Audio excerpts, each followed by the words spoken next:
কখনো ভেবেছ যদি এক সকালে ঘুম থেকে উঠে দেখো তোমার চেনা পৃথিবীটা আর আগের মতো নেই? যে শহরে তুমি প্রতিদিন হেঁটে যাও, যেখানে হাসির শব্দ ভেসে আসত, সেখানেই আজ ঘুরে বেড়াচ্ছে মৃত্যুর ছায়া। চারপাশে নীরবতা, ফাঁকা রাস্তা, বাতাসে পচা গন্ধ। তুমি বুঝতেই পারছো না পৃথিবী বদলে গেছে, কিন্তু তোমার মন এখনো আটকে আছে গতকালের মতোই। আজকের এই গল্পটা এক ছেলের, যে কখনো গুরুত্ব দেয়নি বিপদকে, হাসতে জানত কিন্তু হারাতে জানত না। যে একদিন হঠাৎ বুঝল বেঁচে থাকা মানে শুধু শ্বাস নেওয়া নয়, প্রিয় মানুষকে হারিয়েও দৃঢ় থাকা। এটা কোনো সুপারহিরোর গল্প নয়, এটা সেই সাধারণ শাওনের কাহিনী, যে মৃত্যুর শহরে খুঁজে পেয়েছিল জীবনের মানে। শাওন প্রতিদিনের মতোই দরজা খুলে বাইরে বেরিয়ে পড়ল, কিন্তু সে খেয়ালই করল না শহরটা পুরোপুরি বদলে গেছে। ফাঁকা রাস্তায় কয়েকটা জম্বি ঘুরে বেড়াচ্ছে, কিন্তু শাওন যেন কিছুই দেখতে পাচ্ছে না। কেউ একজন তার পাশ দিয়ে দৌড়ে গেল, সে তাও পাত্তা দিল না। মাথায় শুধু একটাই চিন্তা, পাশের দোকান থেকে নিজের পছন্দের খুশির পানীয়টা নিতে হবে। ফ্রিজের ওপর রক্তমাখা হাতের ছাপও তার চোখে পড়ল না। বলতে হয় লোকটা সত্যিই মনোযোগী। দোকানে কাউকে না দেখে টাকাটা টেবিলে রেখে চলে গেল, কিন্তু জানত না দোকানের মালিক তখনই তার পেছনে দাঁড়িয়ে আছে, জম্বিতে পরিণত হয়ে। বাড়ি ফেরার পথে প্রায় এক জম্বির সঙ্গে মুখোমুখি ধাক্কা লেগে যাচ্ছিল, কিন্তু সে ভেবেছিল ওটা কোনো গৃহহীন মানুষ। বলা যায় এটা জম্বিদের প্রতি কিছুটা অসম্মানী বটে। তবুও শাওন একটাও আঁচড় না খেয়ে বাসায় ফিরে গেল, হাতে প্রিয় পানীয় নিয়ে আরামে বসে পড়ল। যদি শাওন হয় অবুঝের রাজা, তাহলে তার বন্ধু ছোটু নিঃসন্দেহে দুষ্টের রাজপুত্র। ছোটু এসে খবর দিল পিছনের উঠানে নাকি এক সুন্দরী মেয়ে দাঁড়িয়ে আছে। এই কথা শুনে শাওনের আগ্রহ তুঙ্গে উঠল। তারা দুজনে ছুটে গেল উঠানে। মেয়েটার দিকে তাকিয়ে বলল, এক্সকিউজ মি, কিন্তু মেয়েটা কোনো উত্তর দিল না। ছোটু একটা পাথর তুলে ছুঁড়ে মারল। মেয়েটা ঘুরে দাঁড়াতেই দুজনের চোখ ছানা বড়া, মুখটা যেন একেবারে অদ্ভুত সুন্দর। তবে বুদ্ধিমান কেউ দেখলেই বুঝত এই মেয়ের মধ্যে কিছু একটা গড়বড় আছে। হঠাৎ সে ঝাঁপিয়ে পড়তেই শাওন মাটিতে লুটিয়ে পড়ল। ছোটু তখনও বোকার মতো ক্যামেরা হাতে ছবি তুলছে, অস্ত্র নয়। শাওন এমন আগ্রাসী মেয়ের দেখা জীবনে পায়নি। অস্বস্তিতে পড়ে ছোটুকে বলল, ওকে সরাও ভাই। ছোটু টান দিতেই মেয়েটা আবার ঝাঁপিয়ে পড়ল। বিরক্ত হয়ে শাওন ঠেলেই দিল, কিন্তু ঠেলায় ঘটে গেল বিপদ। ছুরিটা সরাসরি বুকের ভেতর ঢুকে গেল। কিন্তু আশ্চর্য, মেয়েটার কিছুই হয়নি, বরং আগের চেয়েও বেশি শক্তিশালী হয়ে উঠল। তখনই দুই বন্ধু বুঝল ব্যাপারটা একেবারেই স্বাভাবিক নয়। তারা তড়িঘড়ি ঘরে ঢুকে ফোন করতে গেল, কিন্তু কোনো নম্বরই কাজ করছে না। ঠিক তখনই টিভিতে জরুরি খবর ভেসে উঠল, শহর জুড়ে ছড়িয়ে পড়েছে জম্বি ভাইরাস।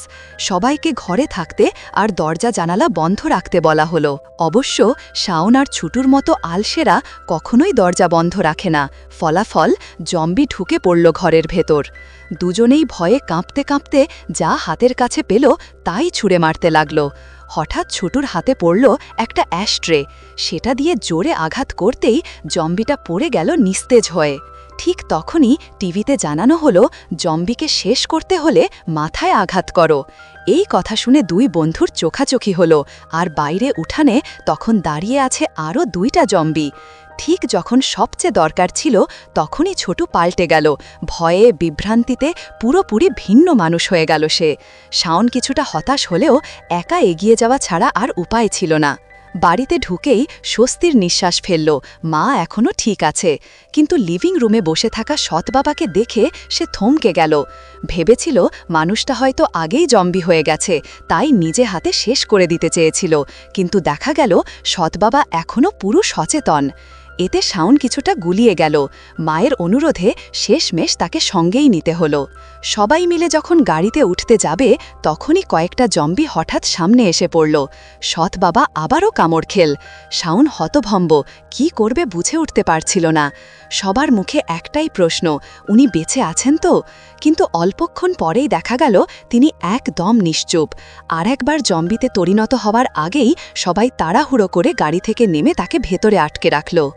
এবার বিপদ আরও বড়। গাড়ি গেল, চারপাশ ভর্তি জম্বি।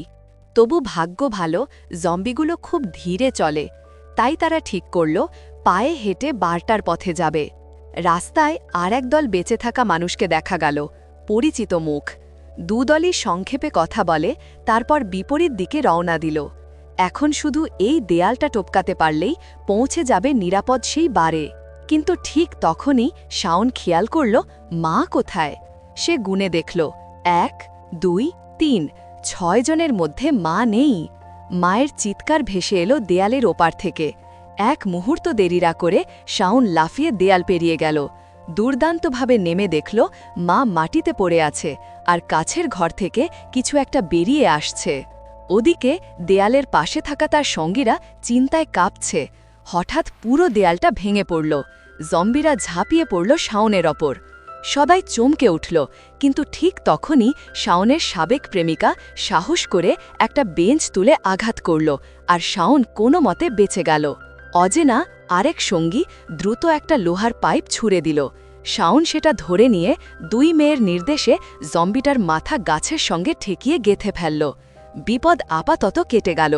তারপর শাওন মই বেয়ে উঠল বাইরে কি অবস্থা দেখতে, কিন্তু ওপরে উঠে যা দেখল তাতে তার নিঃশ্বাস বন্ধ হয়ে গেল। পুরো বারটার চারপাশে অসংখ্য জম্বি, ঠাসা ভিড়ের মতো, নড়াচড়ারও জায়গা নেই। বারে নিরাপদে পৌঁছানো এখন যেন অসম্ভব এক স্বপ্ন। সবাই হতাশ হয়ে বসে আছে। এমন সময় গাছের ওপর ঝুলো থাকা এক জম্বি হঠাৎ নড়ে উঠল। শাওনের মাথায় তখনই একটা বুদ্ধি এলো, জম্বি সাজলে হয়তো পার হওয়া যাবে। দৃশ্য বদলে গেল। এখন দেখা যাচ্ছে পুরো দলে কয়েকজন অদ্ভুতভাবে হাঁটছে। তারা জম্বিদের মতো গোঁ গোঁ আওয়াজ করছে, দুলে দুলে হাঁটছে, মুখে ফাঁকা দৃষ্টি। দেখতে যতই হাস্যকর লাগুক, আশ্চর্যজনকভাবে পরিকল্পনাটা কাজ করছে। এত কাঁচা অভিনয়েও একটাও জম্বি টের পেল না যে ওরা মানুষ। এইভাবে তারা ধীরে ধীরে বারের সামনে পৌঁছে গেল। কিন্তু যতই দরজায় ধাক্কা দেয় বা চিৎকার করে, ভেতর থেকে কোনো সাড়া নেই। উল্টো আওয়াজ এক জম্বি এগিয়ে এলো।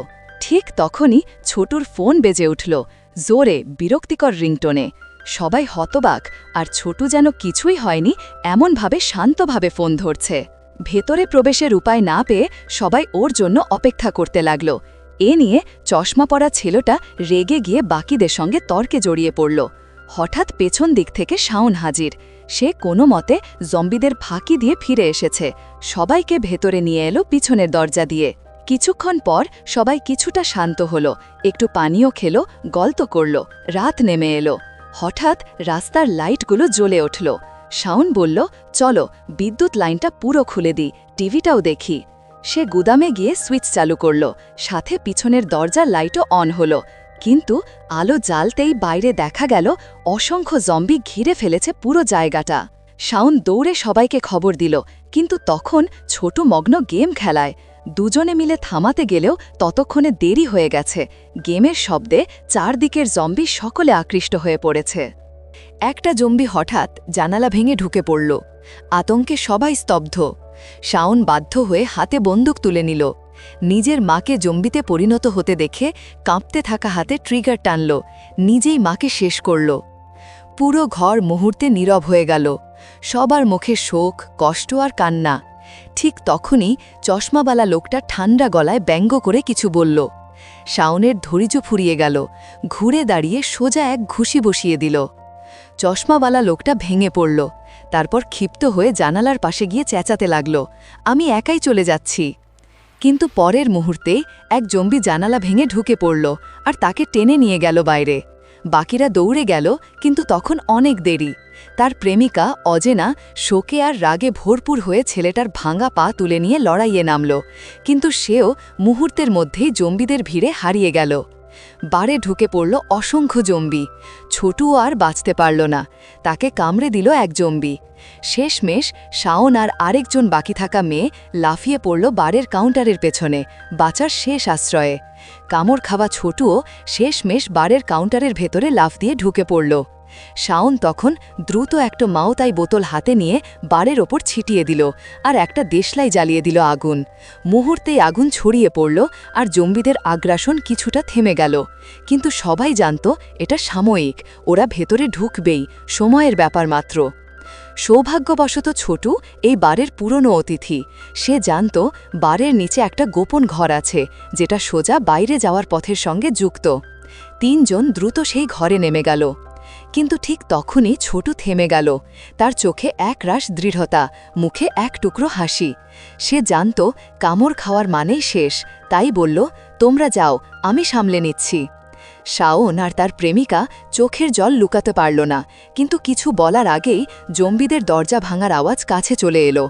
তারা ভারী মনে ছোটুকে পিছনে ফেলে সেই গোপন পথে পালিয়ে গেল। বাইরে এসে তারা স্তব্ধ, চারপাশে আরও ভয়াবহ দৃশ্য। জম্বির ভিড়ে রাস্তা ঠাসা, কোথাও ফাঁকা নেই। শাওন আর তার প্রেমিকা একে অপরের হাত শক্ত করে ধরল। সিদ্ধান্ত নিল, যেভাবেই হোক আজ লড়েই মরবে। ঠিক তখনই দূর থেকে গর্জে উঠল ইঞ্জিনের শব্দ। একটা বিশাল সামরিক ট্রাক দিক ফুরে ঢুকে এলো। বজ্রপাতের মতো মেশিন গানের গর্জনে চারপাশের জম্বিরা ছিটকে পড়ল। সেনাবাহিনী এসে তাদের উদ্ধার করল। রক্ত, আগুন আর মৃত্যুর সেই রাত পেরিয়ে অবশেষে বেঁচে গেল তারা দুজন। জীবন ফিরে পেল আর একে অপরকে আঁকড়ে ধরে হাসল। একটা নতুন সকাল, একটা নতুন শুরু, আর দুইটা ক্লান্ত অথচ জীবিত হৃদয়। সেদিন থেকে শাওন আর তার প্রেমিকা শুরু করল নতুন এক জীবন, যেখানে নেই কোনো লজ্জা, নেই কোনো ভয়, আছে শুধু বেঁচে থাকার আনন্দ আর একে অপরকে হারাতে না দেওয়ার প্রতিজ্ঞা। কখনো কখনো জীবন এমন কিছু নিয়ে আসে যা আমাদের সব কিছু ছিনিয়ে নেয়। বন্ধু, পরিবার, ভালোবাসা এক মুহূর্তে সব হারিয়ে যায়। কিন্তু যারা টিকে থাকে তারা শুধু বেঁচে যায় না, তারা বদলে যায়। শাওনও সেদিন বদলে গিয়েছিল। যে ছেলেটা কিছুই বুঝত না, সেই শেষে লড়ে গিয়েছিল সবচেয়ে বেশি। মায়ের মৃত্যু, বন্ধুর আত্মত্যাগ, সব মিলিয়ে তার কাছে পৃথিবী থেমে গিয়েছিল। তবুও সে হাল ছাড়েনি। কারণ বেঁচে থাকা মানে শুধু শরীর টিকিয়ে রাখা নয়, বেঁচে থাকা মানে আশা ধরে রাখা। আজ আমরা সবাই নিজের নিজের যুদ্ধ লড়ছি, কেউ বাস্তব জম্বির সঙ্গে, কেউ জীবনের জম্বিদের সঙ্গে। আর যতদিন এই পৃথিবীতে একটু আলো আছে, ততদিন কোনো অন্ধকারই চিরস্থায়ী নয়। তোমরা এই গল্প থেকে কি শিখলে সেটা নিচে কমেন্টে জানাও। আর যদি মনে হয় এই লড়াইটা তোমার মন ছুঁয়ে গেছে, তাহলে চ্যানেলটা সাবস্ক্রাইব করো, কারণ এমন গল্প আমরা আনব প্রতিদিন, যেখানে জীবনের ভেতরেই লুকিয়ে আছে সিনেমা। ভালো থেকো, সুস্থ থেকো, আবার দেখা হবে পরের গল্পে। আল্লাহ হাফেজ।